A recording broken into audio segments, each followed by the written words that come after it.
Myles Amine, welcome to the podcast, my friend. Glad to be here. Yeah, bright and early. We're getting after it. Yes, sir. 7 a.m. on a Friday in Chicago, 8 a.m. out in Ann Arbor. We Right got it. here. We This got is our what it Jocko says. mugs. Get after it.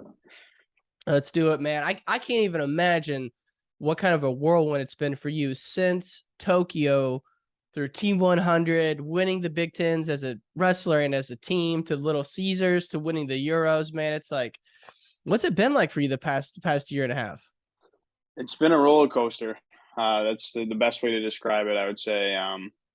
Just kind of trying not to get too high or get too low and just enjoy, all the minute details of the process. I think that was the big thing for me.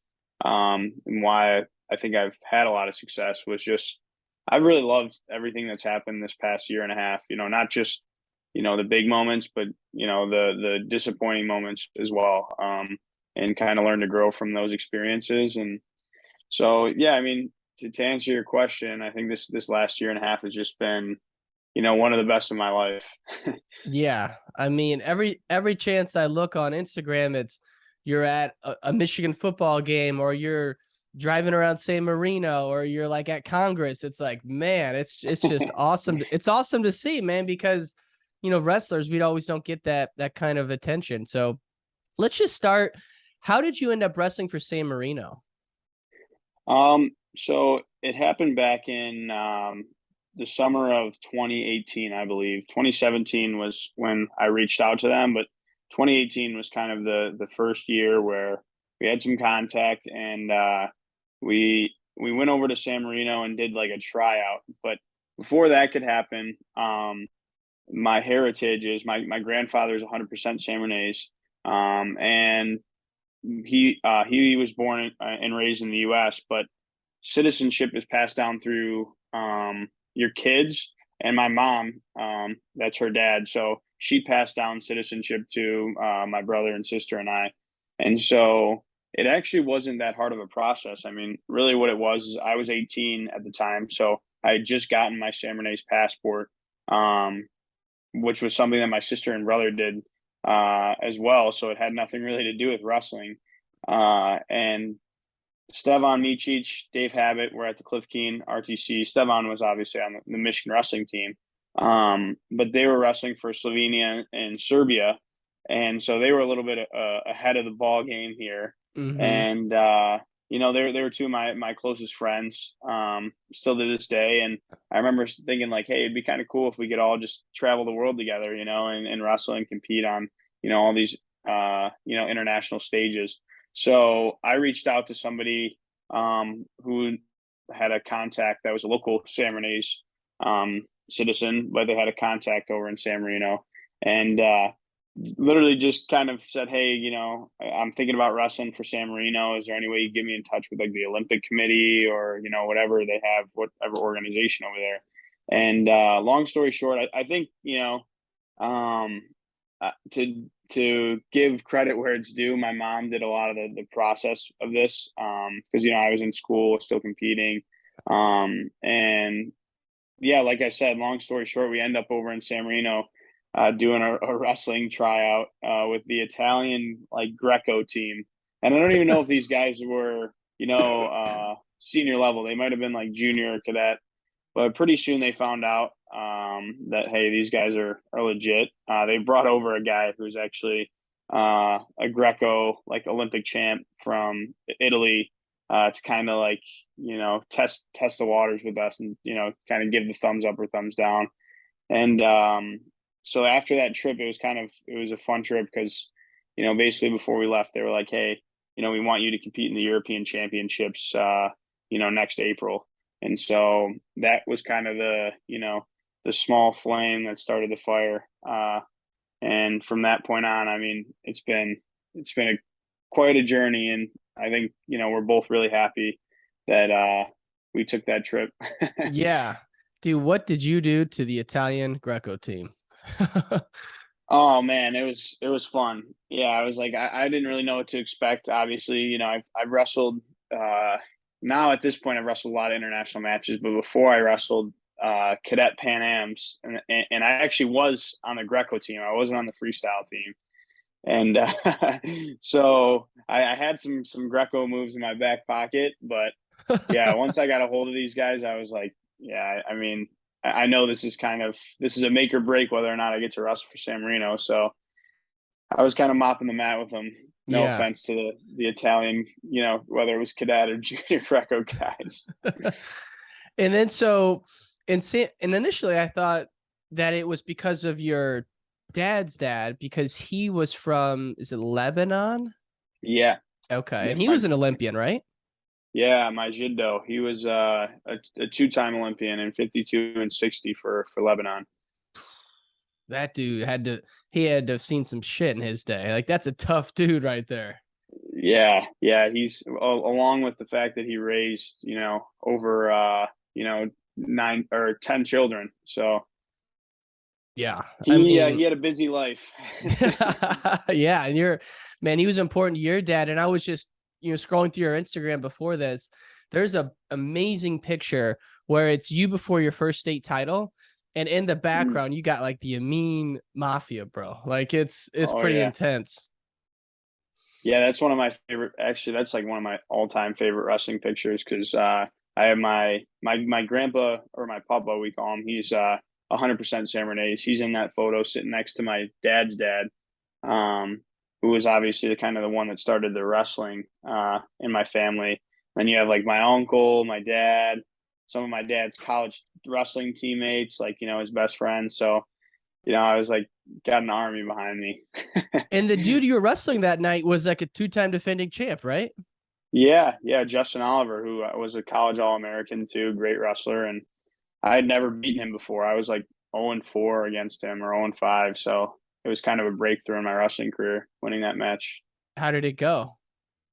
I won in like double or triple overtime, so it was a crazy match, and all of our other matches had been like whether it was like 1 point or 2 points, so it was it was overdue, long overdue for sure. But I think Justin would probably have something else to say about that. But Now, Detroit Central Catholic, that's kind of a juggernaut in Michigan high school wrestling, right? yeah, over time, it's interesting because when my brother and I came in, I think they had this big vision for the program, but it was just starting to formulate. You know, they might have won one state title as a team before we had gotten there in like the last 10 years, but Mitch Hancock, who had taken over um, for Coach Rodriguez, who was like a legendary coach in the state of Michigan, Michigan Hall of Fame. I mean, he won state title after state title in the 70s, 80s, 90s. But Mitch Hancock took over, and he was starting to see a little bit of success. But like that 2012 now to this point is kind of when they established themselves as like a national powerhouse. Yeah, I remember Montini going out there for a couple duels. And maybe you guys Yeah, used to have like a quadrangular duel meet, like in late yeah. season. We called it the DCC Super Duels. So we That's had right. like, yeah, we had Montini, St. Ed's, Davison, St. John's was there when they had like their like, I think they were nationally ranked like 3 or 4. So we had that was like one of the I remember it was kind of funny because that was harder than the state tournament usually. Just going out and wrestling 4 matches on that day, Yeah. year in and year out. And did you know the whole time you were going to Michigan? No, not necessarily. My brother, I think he was pretty set in stone about his decision to go to Michigan. But me, I remember thinking to myself, like, what if I, changed, the course and kind of went and did my own thing. And it's funny because, I ended up getting really close to ending up right in your backyard, which was at Northwestern. Mm. At the time it was a good time to be a Wildcat for sure. I mean, Stevan Micic was there, Johnny Sebastian, Bryce Brill. Those are the 3 guys that hosted me on my visit. But I just remember being there and thinking, this kind of could be the place I could end up at. I really liked Chicago. I've been there a few times with my family. I knew at some point I wanted to be in a big city. So I was like, this could be, kind of the perfect place. Um, but then I took my visit to Michigan, and that was my last visit. And there was just something special about Ann Arbor. I think I kind of saw it from a different lens when I actually spent a weekend there, with the college guys and kind of, and I think that they knew too that I was thinking about Northwestern. So there was a little bit of extra, recruiting between my brother and my cousin. Like, I swear everything like fell into perfect place that weekend. Like it was just, it was a perfect weekend. And ultimately, when I made that decision, I was like, I'd be a fool. I'd kind of be, just doing this to spite if I went somewhere else, because this really feels like home. So it was close, though. I remember thinking I almost didn't even want to take my visit to Michigan. I was just going to sign with Northwestern, Ooh. and I'm glad that I kind of saw it through and went on my visit to Ann Arbor. Yeah, I mean, man, you brought up a couple of names from the past there. Bryce Brill, I forgot about Bryce Brill. He was a killer in high school, and his career was cut short. But man, Yeah, all legendary. those guys. It was too bad because Johnny and Bryce, they were kind of my hosts, and they both just suffered from some kind of career altering injuries. And what was interesting about that class is I think they had the number one recruiting class the year before with Stevan, Bryce, and Johnny all being the number one guys, and they were all in the same Wow, class. wow. So And they had a stud weight class. there's been a lot of turnover at Northwestern since then. They're in a good place now, but man, had you have stayed, I mean, there was a lot of changes between the past, probably like 2014 to now at Northwestern. Yeah, well, what was so, kind of interesting and full circle about that process was, uh, I made that decision in the fall of 2014, and then I'd be going to Michigan in fall of 2015. But so Stevan was a freshman at that time; he was a year older than me. And in the spring of 2015, I was hosting Stevan on a visit to Michigan, and yeah, he had finished up, his first year at Northwestern, and he was like, I think, there was going to be some like head coach change, and there was going to be some, like you said, big changes in the program, and he kind of just thought it was best for him to move and get out of there. And long story short, he ends up at Michigan, and my roommate for the last 6 7 years. So it's kind of Love crazy it. how when I was on my visit to Northwestern, he was like, "Oh, you got to come here. This is the place to be." And then 9 months later, I'm like, "No, you have to come here. This is the place to be." Clearly. Now, was Bormet there when you got there? Yeah, yeah. Sean was he was just kind of he got there actually a decent while, like 4 years before me, but he took over as head coach, I believe, in 2018 or 2019. So I think there was kind of a transition period. When I got there, Joe McFarland was still the head coach. But I think Joe was starting to hint at that, he was gonna hand over the reins to Sean. And I loved it. Was kind of funny because I grew up, around the program. So, Coach McFarland had always been somebody that I looked up to as a coach. And it was kind of cool to have both him and Sean, as my head coaches, because I have a tremendous amount of respect for both of them. And I think as far as a wrestling standpoint, I really saw eye to eye with Sean. And so those first few years that I got there, I realized like right away, I was like really drawn to just how much attention to detail he paid. And uh now you look at where the program is today, and I think a lot of it is because of the work that not only Sean but all the other coaches we've put in, since I got there. Yeah, Michigan's one of those schools where all the coaches could be head coaches, hands down. Josh Chirella Totally. easily. Coach Boyland was a head coach. KJ was a head coach. Bormet, the consummate professional. I mean, Illinois legend. I mean, we grew up with Hmm. him at overtime, and he was like, you saw him in a freestyle tournament, you knew you were in trouble because the overtime guys were there, and they were a force back then. Yeah, and I think you bring up overtime, and that's kind of a funny thing because we've talked about that before, and I've actually talked about it with my dad. Was like, Sean was running, like an incredible program over at overtime. Like that, he had really no reason to leave at the time that he did. I think he had like a few UFC guys fighting out of there. Mm-hmm. Like state champ after state champ. Like it was the place to be in Illinois, right? And 100%. So that's kind of how I knew too, like, going to Michigan, I was like, I want to be around a guy like that who, he obviously picked up and left all that good stuff behind to come back. And that kind of shows you where his heart was, when he left. It was like, and the money that he was making at overtime had to be ridiculous. Right. I don't even ask him, but, to take an assistant coaching job at Michigan, a lot of people would see that as like a step backwards. But for him, he had this kind of, I think, greater vision, kind of trying to restore Michigan, back to glory. And I think that I was like really drawn to that. And that's what was a big reason why I went to Michigan as well.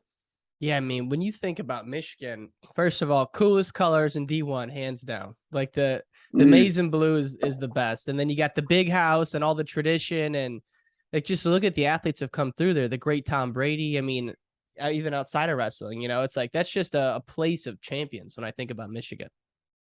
Derek Jeter was there for a semester too. A lot of people don't know that. There you We go. claim him. We claim him. So we got a lot of bases covered here. No pun intended. Now, was the wrestling facility built when you were there, or were you at the Chrysler Center ever?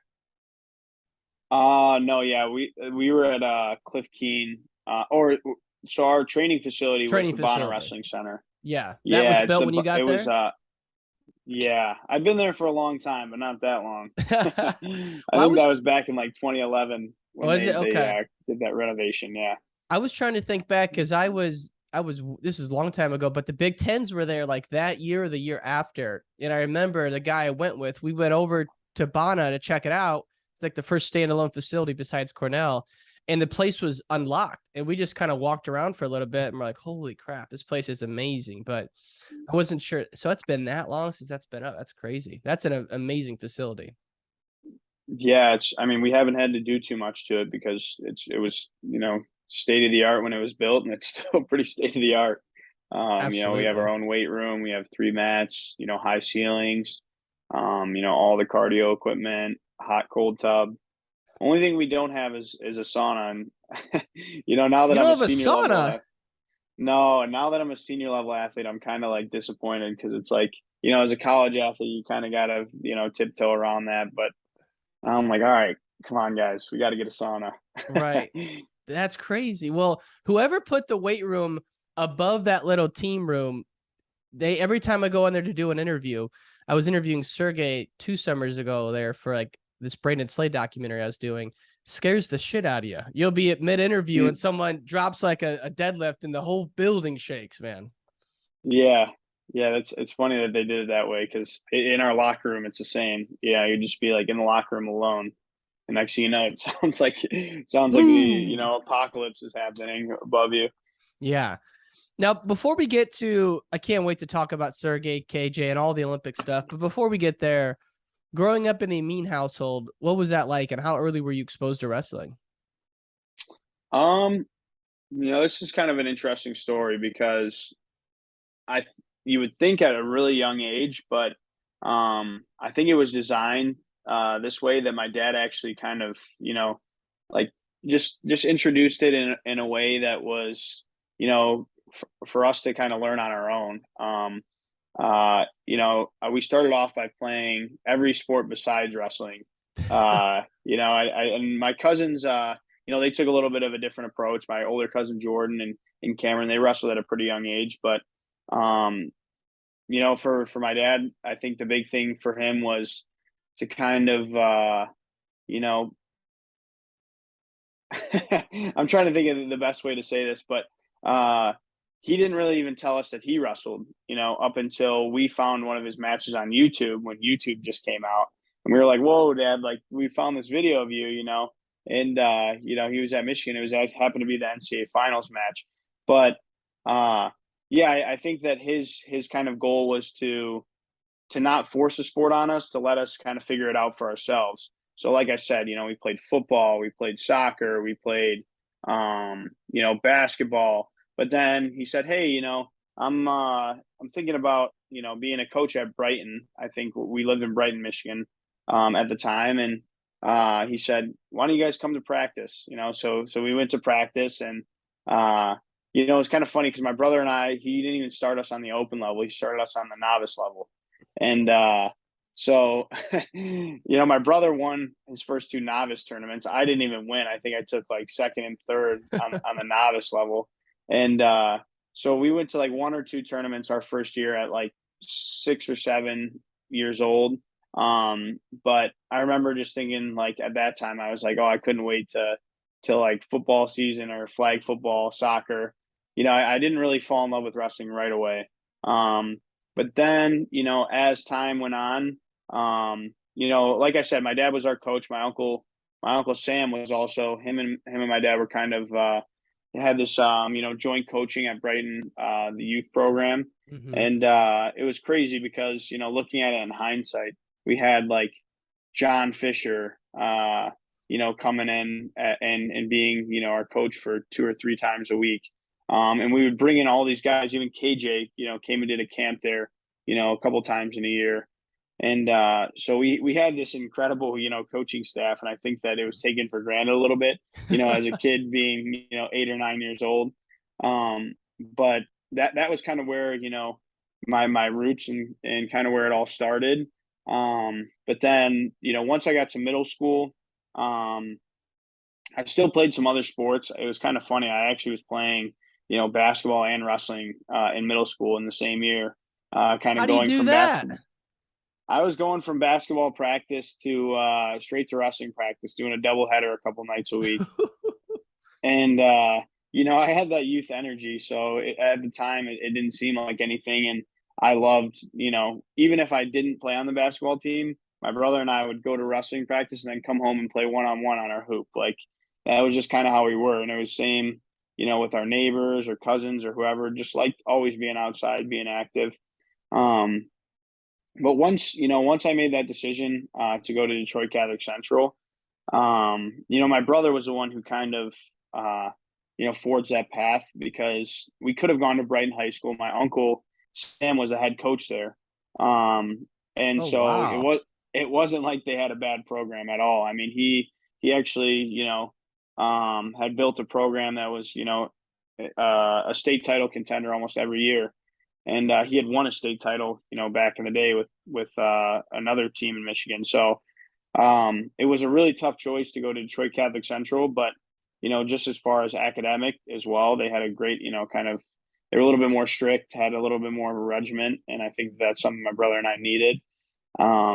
So we ended up, he made that decision to go to CC, and I knew I would follow his path, but that's kind of where my wrestling career really, took a turn for the best. Was once I got into that room as a freshman. Not that I wasn't I still had some experience in some international or some national tournaments in middle school, but I kind of dropped all the other sports when I got to my freshman year at CC, and said, hey, I want to do this at the highest level. So um yeah, once I got there, it was a rude awakening for sure. But my dad, like I said, he kind of stuck with me along the way and got more involved as he knew that my passion for the sport grew. And I Hmm. think that was a really important thing, was just how he kind of knew at which points to kind of step in and which points to step out. And that's the most important thing, is kind of knowing when somebody else that's not your dad needs to step in and coach you, and then at other times when, like, hey, there's that little area, that little nuance that only a dad can fix. And so that was a really pivotal point in my wrestling, and still continues to be to this day. I mean, it had to be pretty big to not wrestle for your uncle at Brighton, right?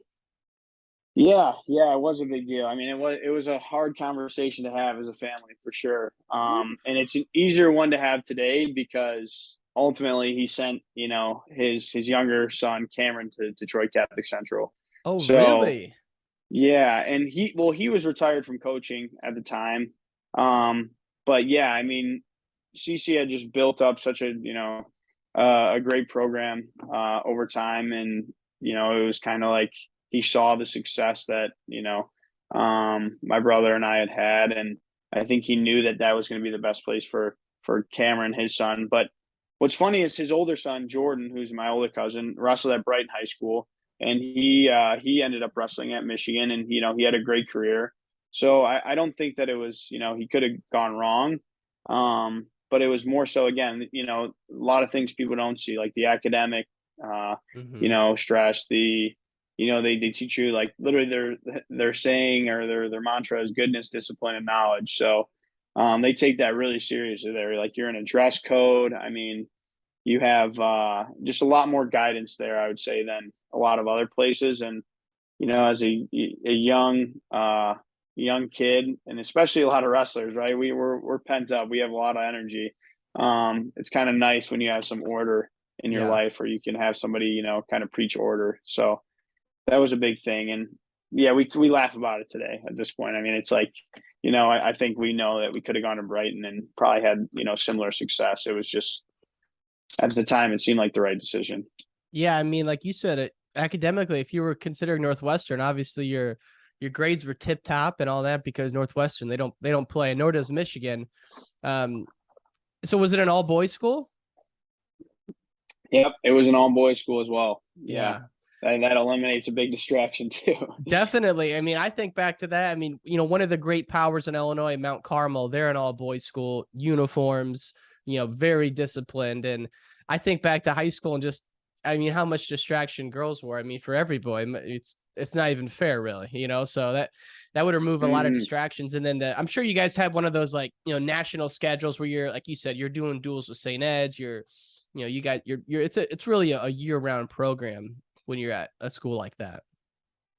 Yeah, it was, and that was another thing. There was, like, at Brighton High School, I think my uncle was kind of at the head of the helm, but I think that he had a few coaches, but at CC, one thing that was so great was, they had about 6 or 7 coaches in the room every single day, and a lot of these guys Wow. were college D1 wrestlers. Between, Anthony Biondo, actually, who wrestled at Michigan, just decided he was, local, had lived, around the area, that he was going to be an assistant coach at CC. And so it was him and Mitch Hancock, and then Matt Steintrager, who wrestled at Central Michigan. He stepped in and said, "Hey, I'm gonna be a coach here." And we had 3, Division I wrestlers. Hancock was an All-American, and then, a lot of other coaches that didn't necessarily have the, wrestling, the background of a D1 wrestler, but who were there every single day, that paid, like I was saying earlier, like, close attention to the details. And um, so having that support, I think, it really held you accountable. And yeah, there was a year round thing going as well, where, basically you could go in at just about any day of the year and somebody would be in there. So that was something that I was really drawn to. Yeah, it's like, I don't think people realize how many youth wrestlers and high school wrestlers, including myself, didn't have exposure to D1 wrestlers ever. I mean, like, that's a pretty rare thing. And it's just like the sacrifices high school coaches make. Looking back now, I'm 33. Man, they're gone all winter, every day on Saturday, getting home at like 7 o'clock at night, 6 o'clock at night. Like, it's a real sacrifice to be a high school coach.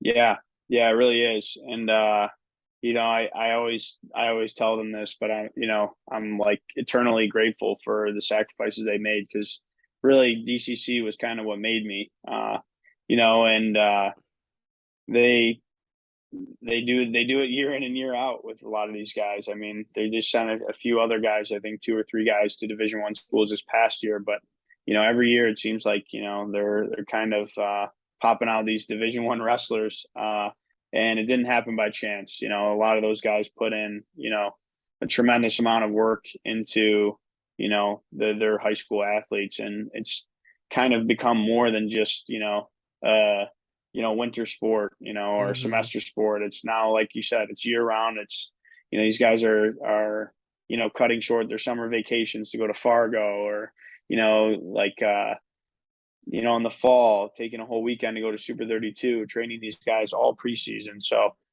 it's a year round event. And that goes back to kind of how people say it's a lifestyle. Cause if it doesn't have to be a lifestyle, I think, but if you want to succeed on the highest level, it has to be a lifestyle. It could be a hobby, but then just, expect to get the results of, what you'd get out of a hobby. Right, exactly. And when you were going through the high school ranks, was Gabe and Max Dean coming through at the same time, or like where do they stack up in terms of your age? So Gabe was older, a decent amount, a couple years older than me. We might have been in high school 1 year together, his senior and my freshman year, but then Max and I were only a year apart. So he was always a lot bigger, Max was, but my dad and Dave Dean knew each other back in the day. They wrestled right around the same time. So we were familiar with the Deans, and Max and I don't know if we ever wrestled in high school, but we kind of rekindled the flame and wrestled, trained together a decent amount in college. He's a great kid. And Gabe actually was, one of my connection out to Cornell. I've been there probably 5 or 6 times now, but originally it was actually Gabe that invited me out to train. So, yeah, it's kind of funny. Michigan is a pretty big state, but as far as the wrestling community is pretty tight knit. Yeah, I mean, no better people than the Deans, man. Those guys are salt of the earth. Unbelievable Yeah, they're people. great family. Yeah, I've been over their house actually a couple times, and they hosted me. I don't remember what holiday it was, but they took me right in, and we were playing some sort of gift exchange, and so it's pretty cool. They're a great family. That's awesome. Yeah, they are. I love those guys. And it's like, man, Michigan's, I mean, no surprise to you, but they produced some studs over the past couple of years. I mean, Michigan, Yeah. you don't always hear about them, with the PAs and Ohio's, and right now Iowa's just killing people at junior Mhm. freestyle. But I mean, a lot of good talent in Michigan. Now, I gotta ask, when was the first time Sergey Beloglazov walked in the room? I wasn't there. Yeah, he walked into the room because he was doing a international camp, the Beloglazov camp, with him and his brother Anatoly. And I gotta think about why I wasn't there. I think I actually was overseas doing like either that tryout for San Marino or something along the lines of that. Because there's no way I was wrestling for San Marino because Sergey was there. Um, at my first wrestling tournament. So that the whole story started when he came into town for the Beloglazov camp that they were running out of the Bonner Wrestling Center in Ann Arbor. And like I said, Sean had a vision, and Sergey happened to be a part of his vision. And so I think he knew, hosting that camp, that he was going to try to make a run at getting Sergey back to the States. And yeah, so the first time I met him was, I think, right when he got to Michigan, his first day there. I remember I was like, marked it on my calendar, and I was like, I'm going to be at Bonnet this day, and it's just kind of funny how things worked out. And now, he's my coach, and I'm basically around him every day. He is man, what a guy. Ever since I was like probably in 8th grade, I had gone down to the Arizona State camp, and he was coaching the women's team who happened to be training at Arizona State. And that was the first time I ever saw who he was. And then of course I watched the John Smith match, which is just legendary. And then been a fan ever since. But he's a guy who has a completely different philosophy. He likes the big throws. He watches college guys drill, and he, says, he'll point out to you like, this is sloppy, that's sloppy. He has a very high Mhm. bar. And like, what's it been like working with him? And like, what are some things you picked up that are, not from like your background with Folkstar with Bormet? You said a lot of it, right? It's the perfectionist mindset. I think it's really helped me, kind of clean up and pay a lot closer attention to detail in my wrestling. Especially from where I was, 3, 4 years ago. I think I kind of prided myself on being a grinder. And I think I'm still a grinder, but I like to think, that I've kind of become a technician in some senses, just from working with Sergey. He's, when it comes to technical expertise, I think I would put him up there, on in the top 5 in the world, of all time. I don't Mhm. think that there's many people that could talk through just about any wrestling position the way Sergey can. And the interesting thing that we've had to work through at Michigan is just the language barrier, because obviously English isn't his first language. And so when he's trying to explain a move, sometimes it's hard for him to go into some of the important details. But it was funny. We had a pretty cool experience where we had this guy who was training there who was fluent in English and Russian. And when Sergey finally got to kind of just speak in Russian,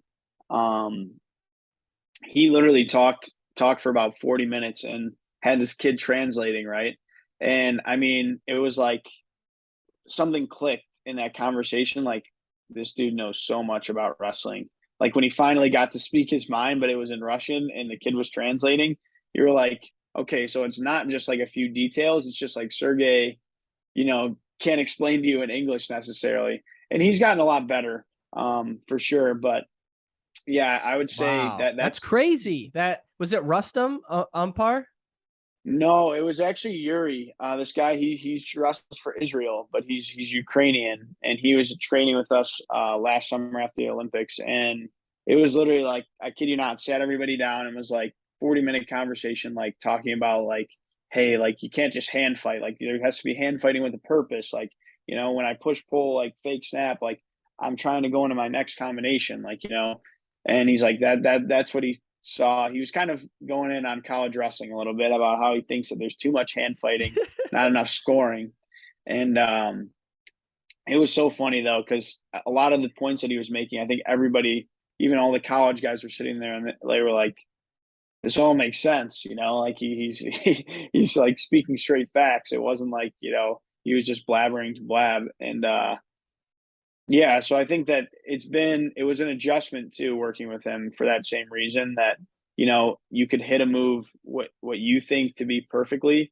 And, Sergey's watching and he just says wrong. Like, he's just like, no, like this is wrong. Like this is, like you're not doing it right. And then you hit it exactly how you think he wants you to hit it. And he's like, could be better. Like, like, so it's like, it's never like, getting praise from Sergey is kind of a rare deal. And, but when you do, that's kind of like, it kind of makes everything else, all those extra reps worth it. Because that this guy is like world class and he's seen technique at the highest level. So, Yeah. I think it raises the standard, and that's why my wrestling has kind of evolved so much over the years. And I mean, think back to during his era, the Soviet Union was together. So all these countries now that are placing at the Worlds, that was part of the Soviet nationals. And the guy basically won it every year from like the mid 70s on. I mean, that's how deep the competition was back then. I can't even imagine. Yeah. Yeah. It's interesting. He talks about that a lot, back when he wrestled, Like that's where it usually Azerbaijan, starts. that's part of the nationals. All these Soviet republics were all in the same bracket just to make the Soviet team. Like, oof, my Yeah. And God. I don't think he ever had a close match, to be honest, like making the team. I mean, I think it was always, Sergey by a lot of points, and even once he got to I think sometimes it was even harder, making the national team than it was, going through the world championships for him. I know he prides himself that he can count on one hand how many times he's lost in his career, which I don't know if that's folklore or if that's true, but I mean, if it is, which I think it is, it's pretty insane. Yeah, I mean, and then in 82, he bumped up and Anatoly bumped up and they both won it like it was nothing. Like now you see guys bump up in weight and it takes 2-3 years to get used to the weight. They did it in 1 year and went through the Worlds, he said, easier than before. Yeah, I mean, and would have been a 3-time Olympic champ if it wasn't for 1984, most likely. No disrespect to whoever won it that year, but man, what a legend. And you got him in the room. So you're working with him. And then KJ, like the ultimate motivator, comes in, like was he there before the Olympics or after the Olympics for you? He was there after. After the Yeah, Olympics. he got there. It must have been. I don't know if the announcement was made before the Olympics, but it was definitely. Oh no, it was after. It was definitely after. Yeah. So I got to kind of start to work with him and be in the room with him in the fall, right before the college season started. All right, so we'll come back to KJ. I want to talk about Team 100. Let's hit the Olympics real quick because, man, it was so fun to watch that match against Puna for bronze. That little misdirection front headlock after the single, dude, that was Yeah. just I thought he was going to kick out there for a second, and then you pull him back in, and then I thought you had him then, and then the front headlock went once, went twice. Man, what a finish. Yeah. I felt like, the best analogy is a dog on a bone. And especially given the circumstances, I knew that had I let that match, slip out of my hands, it would have been something that would have haunted me for a really long time. And so I felt like I almost blacked out for that last 30 seconds in a way. Everything was just so programmed and muscle memory that I just knew that there was about 40 seconds left on the clock, and I remember the last thought I had in my head was like, I'm not going out like this, and just found a way. And yeah, I actually got a chance to watch that match back the other day, and just watching that last kind of sequence play out, I was like, could have played out a lot of different ways. It's just kind of crazy that it played out in my favor, and so I think the lesson I learned there was, do that earlier in the match. Right. Don't wait till the last second or last 30 seconds to create a flurry like that. But it was a pretty cool moment, and especially that it happened in the fashion that it did. I think it makes for a great story, Yeah. at the very least. But what's interesting is actually Deepak Punia is here in Ann Arbor. He's been here for the last like 2 weeks just training with Bajrang. So, I've got to talk to him a little bit, and it's been quite a unique experience. Dude, I forgot Bajrang was there. What is that guy like Mhm. to be around and train? Oh, he's a certified psycho. Yeah, I've been around a lot of a lot of wrestlers, a lot of hard workers, but he's probably sits at the top of the list when it comes to his pace and just the way he trains. Because the funny thing is I've heard from the coaches and from a few other guys, like we'll train like maybe in the morning or in the afternoon, like once 4 times a week, and then do some strength training on like Tuesday, Thursday. So like we'll go in twice a week or twice a day, a few times a week. But from what I hear, Bajrang's in there every single day, 2 times a day, you know, and he's in there for like 2 or 3 hours, during those sessions. So he's spending like, 4 to 5 hours, maybe 6 hours, in the wrestling room training every single day, which is pretty crazy to me. I mean, I don't know if it's a good thing or it's a bad thing, but obviously that's what works for him. And it's made a lot of our guys better between like Alec Pantaleo, Will Lewan. Both those guys have been wrestling with him a lot lately. And I think that they've gotten a lot better because of him, because his pace is ridiculous. And even from a technical standpoint, he brings a lot of new things to our room. Yeah, he's obviously an American fan favorite. That match with Yanni at Beat the Streets was just a dogfight. It was awesome to watch. And you see, you'll be on Instagram and you'll see videos of Bajrang doing like these modified burpees, but he'll do like 100 of them, and it's just nonstop. I mean, I've never seen someone with that pace before. And I think it was Pantelli was on here just being like, dude, he doesn't leave the wrestling room during the day. Yeah, he doesn't. Yeah, it's kind of like I think that's what he kind of prides himself on, and that's where he gets his confidence for sure. And Look at yeah, the so it's been environment fun. out there in Michigan, dude. My God. It's nonstop.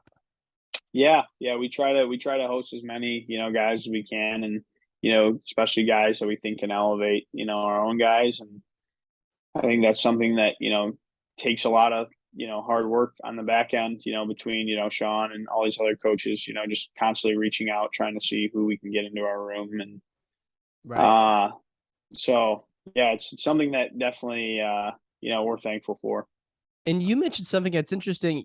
I would just imagine that all Olympic level wrestlers are going twice a day, hard every day. Are you guys not doing that? You have a little bit more pacing and kind of cycling in and cycling out of those hard 2-a-days? Yeah, it depends. When we're getting ready for a training camp, which we are right now with the World Championships, we're kind of in phase one. kind of going to jump full swing here pretty soon. Once we get full swing into a training camp, I mean, we are usually doing, morning sessions of, more technique or parterre. And then the afternoon would be, just wrestling more, live and in situations. So it just kind of depends on the time of the year. A lot of the for the folk style guys right now, the big thing is just, strength conditioning, continuing to stay on top of that. So I think that, that is kind of takes the precedence over, wrestling twice a day. It's like, hey, get your lift in the morning, and then we'll wrestle in the afternoon a lot of the days. So we still are going twice a day, but it's not necessarily like wrestling twice a day, every single day. I think that that's the big difference, is like, just making some gains off the mat. And that's kind of where I'm at as well, is, I'm going up from 184 obviously now to 86 kilograms. And making that adjustment to fill into a full 86 kg guy requires some extra lifts here and there. And the lifts aren't necessarily like, picking up a few dumbbells and hitting a few curls, or hitting a full body lift. And so I definitely need time for recovery at this point in the process. I mean, it's crazy, because when you won the Euros this March, you must have been a really small for the weight class, right? Because that was right after the NCAs. Oh yeah, I was small. I think I weighed in probably at 186 or 187. Wrestling at 189. So 189. Okay. Yeah. So I was about 2-3 pounds under weighing in, and I think the advantage I knew I had was just my conditioning and my speed were kind of in tip top shape, and so I wasn't really worried about it. But just going forward, I know that the advantage is going to lie in the fact that obviously I'm a full 86 kg guy or size guy, and I can kind of have the perfect combination of strength and speed. And when you're in this training camp, how long will a phase 2 last? Phase 2 will probably last like 2-3 weeks. Phase 1 is kind of, these last, 2 weeks, just really starting to get into some of our live wrestling. Like, today we'll have matches. I think that's something we've been doing every Friday that a lot of our guys like, is like we do 2 matches, and it's basically like, you come in, you get your warm up in on your own, and then, you wrestle 2 matches that are, reffed, and, basically like a match simulation day. So, that's kind of the start of our training camp, as we do that. And, the fact that we've had some guys in, we've been doing that for the last few weeks, but usually that's kind of the start of, when you get ready for training camp, we start doing matches on Fridays, and singlets, the whole work. It's real. The whole, oh yeah. You take it pretty seriously. I love it. Yeah, I mean, it gets you ready for competition. And then, phase 2 is pretty hard. And then phase 3 is like, hey, we're 2 weeks out. And so now it's time to taper and start to fine tune everything. Now, you don't have to let us inside the room, but are they putting you and Punia together for some of these matches? Or is that too close to home? No, yeah, it's kind of funny, because it's been like like, I think on both ends, like, do I wrestle with you? Like, does he want to wrestle with me? So today it'll be interesting. I wrestled him once before, and I could tell, like, he didn't want to do anything. I didn't really want to do anything, because just as far as like showing stuff, we obviously both have to show up to the world championships in a month or two. But it'll be interesting, because today I'm like, hey, I wouldn't mind wrestling him in a match, but I wonder if he'll want to. You think about, man, it's crazy that in wrestling, 4th place is nothing. Bronze, you're a national hero. And it was freaking 15-20 seconds. Although between you and me, I feel like in an hour ago, you take him down 100 times. But in that match, the stakes were so high. It just comes down to that, man. It's like that probably still stinks for him. Yeah. And like you said, I mean, I think for me, I'm like, I'm always thinking about ways to elevate my wrestling. So, where I'm at now versus last year, I think I've gained tenfold. So I'd be interested. I don't know if necessarily, where I'd want to show him that I've gained tenfold is in the practice room. Yeah. When they got, everybody, all the Indian guys recording, but either way, I think, I would be excited to wrestle him because he's a high level wrestler. And whether or not we got to wrestle in a month or two, I mean, that's part of the fun thing of wrestling is like I got a lot of tricks up my sleeve. So even if Yeah. I show you one or two, you're gonna have to kind of go back and study a lot more than just that to kind of get my whole style down. So is Jaden in there now as well? Yep. Jaden's in there training full time. Ringer. Ringer, yep, Ringer's in there. Woo. We just got Ben Honus from he came out from Stanford. So yeah, we have a full room. Pantalio's there. Well, he's taking a little vacay right now. He was in Poland. Him and Derek White were. So those Nice. guys are on a little bit of a break. But Is yeah, Brookie still in we got there? a full room. Or he go No, back? Brucky's back in Illinois now. Yeah, Okay. after the season he left. I think he's doing something engineering wise. He's like one of the smarter guys I've ever met. Best mustache I've ever seen. Yeah, that too. I'm kind of paying some homage to him right now with I the love it. mustache. Oh, and we got Matt Finesilver, who's been a great addition. Yeah, he's been in the room for about the past 3 weeks now. Man, just those guys, so the energy in there must be so exciting when you go in a room. It's like, for a long time, people said about wrestlers, it's a lonely thing. You're by yourself. Not at Michigan, man. You guys got the squad in there and everyone's around it. And, just as we wind down, coming off of the best season in Michigan history, Team 100, everybody came back. Is it true that you really didn't know you were coming back, or the whole time you knew you were coming back? I think I knew I was coming back. I just, I saw it as, maybe I would think differently after the Olympics. So I wanted to wait until after the Olympics was done to make that decision. But yeah, I mean, my feelings didn't change at all. If anything, my feelings became stronger about coming back after, what happened. I got bronze in Tokyo. I just felt like, I don't like to settle on things, whether, a lot of people were like, well, you won, bronze in Tokyo. It'd be a nice way to kind of, there's no reason for you to come back. And I'm like, that's every reason for me to come back. It's just like, obviously I have momentum and, it's going to make the season much more exciting. I know a lot of college fans wanted to see me come back. And that's what's exciting about college wrestling is, you kind of get to do it. You get to represent, an entire program with thousands of fans. And, the NCAA tournament is like, 17,000 people. So this year was definitely a year where I felt like, I did it obviously for myself, but like, I kind of enjoyed the fans and just like, kind of putting on a show for the fans more so than I did all the other years. Yeah. And like, what a crazy year. First of all, Little Caesars Arena, one of the nicest arenas I've ever been to. Unbelievable facility. But before you guys went on this run, the January duel with Penn State, I was in Dubai at my sister-in-law's. I stayed up till 4 a.m. to watch it. And it was tough to watch as a Michigan fan. And of course, I'm a fan of wrestling, but I love Bormet and I love, what you guys are doing. And I think anyone at Michigan would say that was a low moment of the season. What did Bormet? I mean, that was crazy. What did Bormet say after that? How'd you guys keep the momentum going?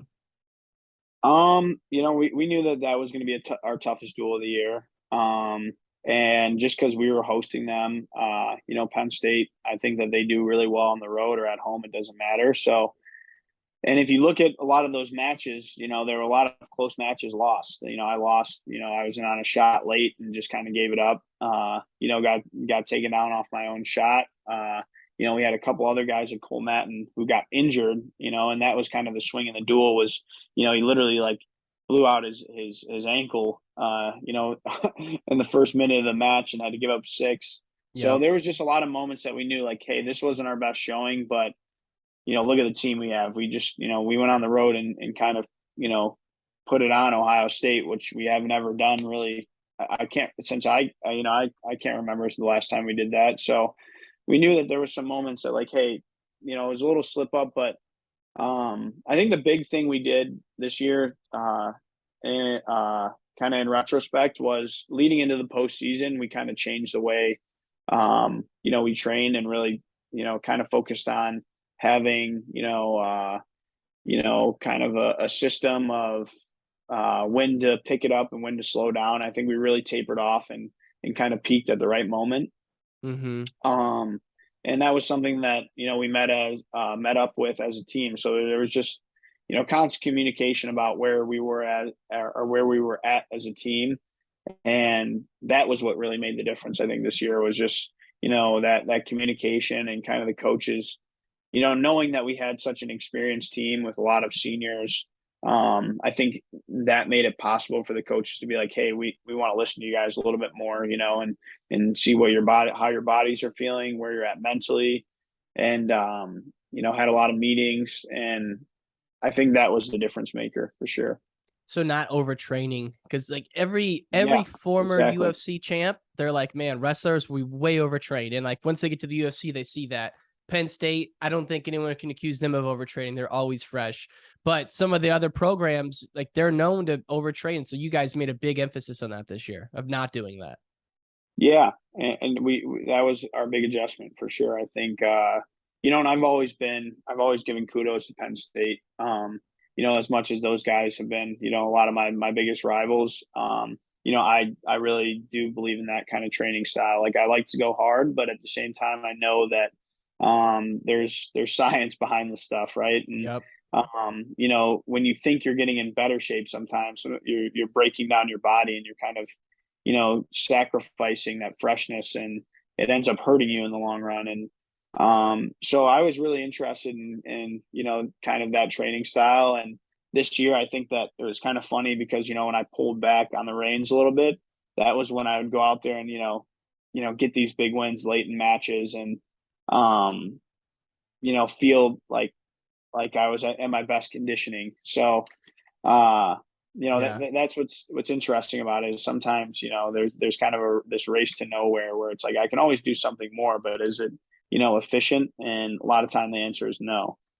Or how about we do some work on the mind versus the body, right? I know you're big Yeah, into, you know what I exactly. mean? Like that's everyone says it's 90% mental, but we don't spend 90% of our time meditating Yeah. or doing self-talk. And when you go into the Big Tens, Michigan wins the Big Tens, unbelievable, just so exciting to be a fan watching, and just how much it meant to you guys. Team 100. You obviously have a huge win over Aaron Brooks. And I had heard, I think it was on Flow or some other interview you gave, that before that match you were really into the self-talk. I'm Yeah. just curious, what does that look like for you? Yeah, I mean, I think that, one of the big things that's helped me evolve as a wrestler has been working with some performance psychologists, and reading a lot of books on performance psychology, and just, how to maximize your performance through, that mental edge. And, one of the big things that constantly kept coming up was self-talk. And, just like, especially leading up to, the hard thing is, you can't really talk to yourself for 30 minutes to an hour, right? Like, Right. so I would try to, talk to myself about 5 minutes before my match, start my self-talk. And what that looks like, it can look like a lot of different things, but ultimately it's just trying to get as much positive energy flowing through you as possible, whether, it's that Muhammad Ali, style where it's like, I'm the champ, or, like, nobody can beat me. Like, I feel better than I ever have before. I always tell myself stuff like that. And, I kind of laughed about it, the first few times I did it. I was like, this seems like, you know, uh, Little hokey, little yeah, a cheesy. little hokey, little cheesy, a little corny. But and then, I went out there and I just felt really fresh when I do it. And I was like, there's something behind this for sure. There's a reason why the best athletes in the world do this. And I think that ultimately what the self-talk did for me was it just helped me stay so calm in big moments. Because I had something to focus on. I know a lot of wrestlers can probably relate to this, but like, 5-10 minutes before your match, if you don't have something to focus on, your mind can run wild. Like, Ooh. you can be thinking about the worst case scenario. You can be thinking about where you're gonna eat for dinner later, like, after the match, like, and all the things that you don't need to be focusing on, you end up focusing on. So that was a big thing for me. It was just, and I'm big into meditation. I still am. And that's something I don't think that I necessarily just do for wrestling. I think it's kind of helped me, like, restore order and balance in my own life, just try to wake up in the morning and take, 10 minutes to meditate. And so all these things kind of, are things we talk about. And like you said, sports psychology, and 90% mental is really what wrestling is. but you got to do these things. Like you can't just, say it's mental and then not put in. It's just like you would put time into perfecting, an outside step high crotch or something like that. It's like you got to take time to perfecting these mental games or these mental aspects. And it's not always a linear path. It's sometimes it's up and down where it didn't work, and then you got to go back to the drawing board and say, all right, cross that off. That I don't like that. And so it's a constant battle, just like the sport of wrestling and the technical and physical aspect is. And so that's a big lesson I've learned is just like you got to add that stuff in, and I think the highest level wrestlers do. There's far and few out there that I think are at a level where they don't include a mental, some sort of mental, performance training, in Yeah. their wrestling. I love how you do the self-talk at like a certain period before the match, like 5 minutes out, 10 minutes out, because like you said, you're 10 minutes out, you're in the tunnel. That's when the self-doubt comes in. And if you let that stay in there, it can be to your detriment, and it's like, so you have a little, I'm going to use that actually before some of my big meetings, 5 minutes out, going to a little self-talk, man. Hey, and it's funny you mention that because, I've been in some situations even in the last, 6 months that aren't wrestling related, where I'm in the car and, I just turn off the music, turn off the radio, and I just start talking to myself. And even, those moments where they weren't wrestling related, I've had, great outcomes because I feel like, the self-talk was there, and I can walk into a meeting or walk into an exam with like 100% confidence. I love it. I love it, man. Myles Amine, you've been so generous with your time. I do have to ask about this though, man. Outside of the Nationals, a runner-up finish, I mean, 5-time All-American, unbelievable. How did the 14,000-foot mountain get the best of you? How close did you get to finishing Ah, that thing, man? yeah, that's a tough story. Did you underestimate it? I underestimated the mountain. I think I just underestimated the time of the year I was on the mountain. So set the uh, stage. Where are you guys at? And I've never climbed yeah, 14,000 foot before. yeah. So I was out in Denver. One of my buddies, long time, like lifelong friends, him and his brother, lived out there. So I went and visited them, planned this trip to hike this Mount of the Holy Cross is what it was called, for the hikers out there. It's not an easy hike. It was one of the tougher ones in Colorado. But the thing that made it terrible was that we decided, I don't know whose idea this was, but we decided we were going to sleep at about 10,000 feet elevation. So we were going to hike about 3 or 4 miles and then camp and then wake up the next morning and finish to go to the summit. But when we Like went to tent set up camp in the camp, wild? yeah, in the wild, in tent Wow. camp, which actually is a great experience if you do it the right way. But when we got to the campsite, every single spot had snow on the ground. So like, I brought a pretty nice sleeping bag, but it didn't do any justice. I mean, I was shivering the whole night. I literally thought I was going to get hypothermia. So then you wake up the next morning, and we still have, I think, about 4,000 feet of elevation to get to 14,000. And once what ended up happening was it just became too dangerous. Like, I definitely I can push through a lot of things, but if like how like bouldering works is just like you're basically just climbing over rock after rock, and they're like 10 feet boulders. Well, there was just a layer of snow atop all the boulders, so we had no clue whether or not we'd fall.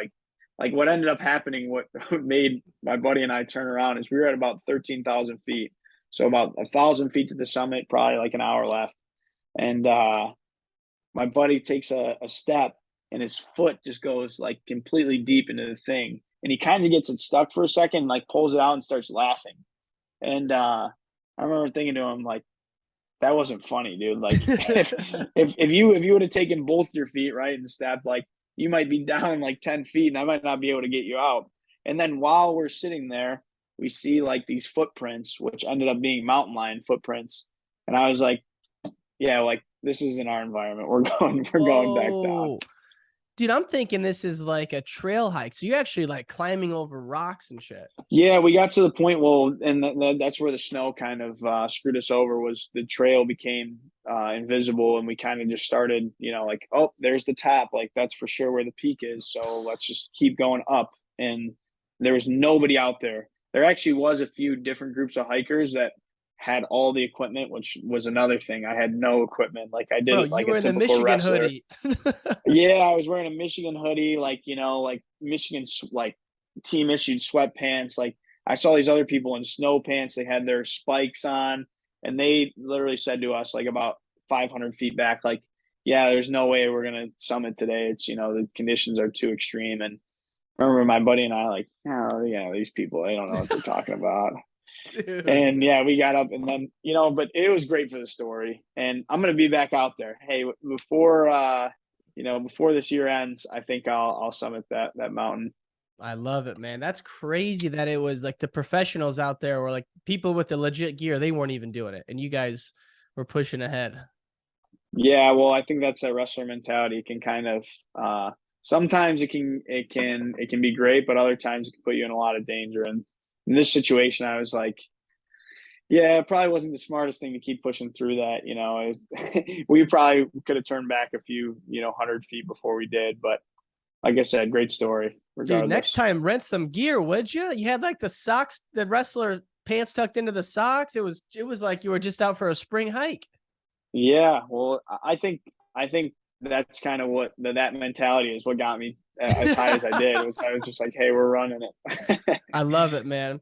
Myles Amine, it's been an honor to have you on, my friend. Big fan of the family and all that you guys are doing. And best of luck to you as you wind down the training here. We always wind off with this. How did wrestling change your life? You're still in it, and wrestling is your life, but what's something wrestling's giving you? I think the biggest thing, where wrestling changed my life is just it's given me kind of an approach to all the other areas where, with the value of hard work and discipline. You can kind of achieve anything if you put your mind to it. And value wise, like I said, there's no sport like wrestling. It teaches you, discipline, humility, perseverance. I've been through a lot of, me personally, I think where it's changed my life is I've seen, some of the lowest lows and highest highs, and kind of taught to keep a level head through all that. So that's the biggest thing. It's evident, man, and you're a great role model, and a lot of good stuff to come. I know 2024 is right around the corner, man. So we're watching and we're fans of you. And again, just thanks so much for coming on, boss. Yeah. Thank you, Ryan. Thanks for having me. Appreciate it. Take care, man. Yeah. Have a good one.